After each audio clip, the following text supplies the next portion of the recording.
You know what I have here? It's an heirloom variety of spinach, America spinach. Spinacia Oleracea. I don't know how to say the scientific name, but that's what it is. It tastes so good. Very sweet and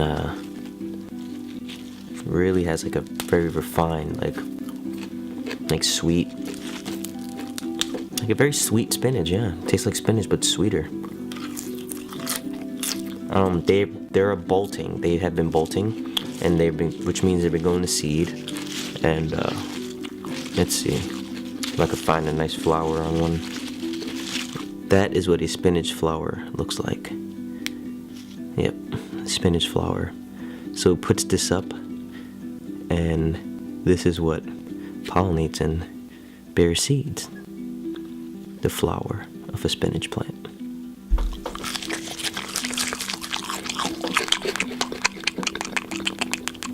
Growing spinach is really easy. You just literally take a handful of seeds, spread it out in a nice area, cover it lightly with soil and keep it moist until they germinate, and they will come up. And I actually always keep batches of spinach coming because I love this stuff.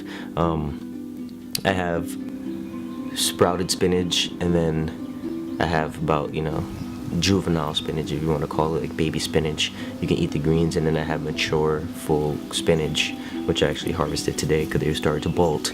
So I always have a rotation of spinach coming, so I always have like a constant supply of spinach greens, which is pretty fun to grow.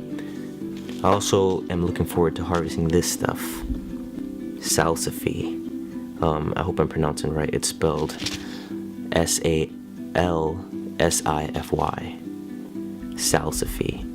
It's an heirloom that is native to Europe. It's said to be tasty in soups, stews, or even cooked alone.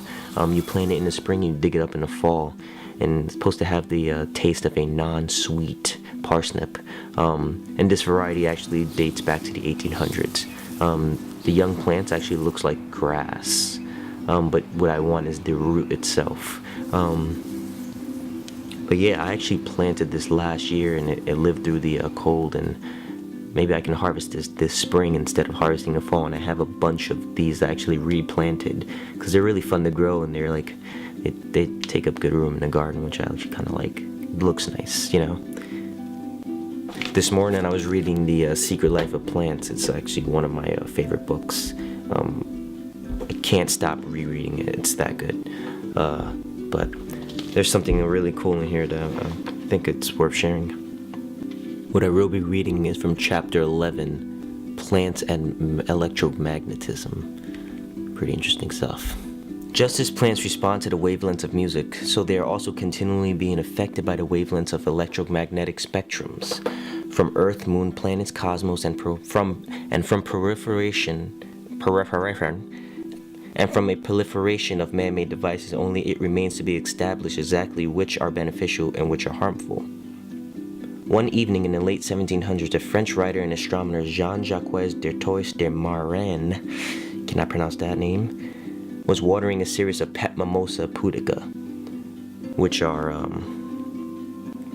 sensitive plants. They look like ferns, and you touch the leaves, they actually fold in from the touch. Pretty interesting plant. Mairan was watering a series of pet Mimosa pudica in his Paris drawing room when he noticed to his surprise that the disappearance of the sun appeared to be causing the sensitive plants to fold their leaves just as they did when touched by his hand. Mairan did not instantly conclude that his plants were simply going to sleep as darkness fell. Instead, he waited for the sun to rise again and put 2 mimosas in a pitch-dark closet. At noon, he noticed their leaves remained wide open, but at sunset, they shut just as promptly as the ones did in the drawing room table.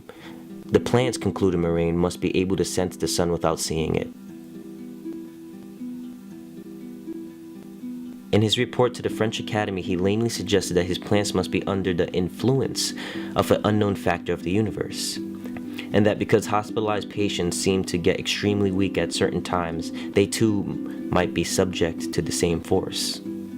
Some 2.5 centuries later, Dr. John Ott, who runs the Environmental Health and Light Research Institute in Sarasota, Florida, was struck by Mairan's observations, which he was able to confirm, and wondered if this unknown energy could penetrate massive amounts of Earth, the only shield known to be able to block so-called cosmic radiation. So here's what Ott did.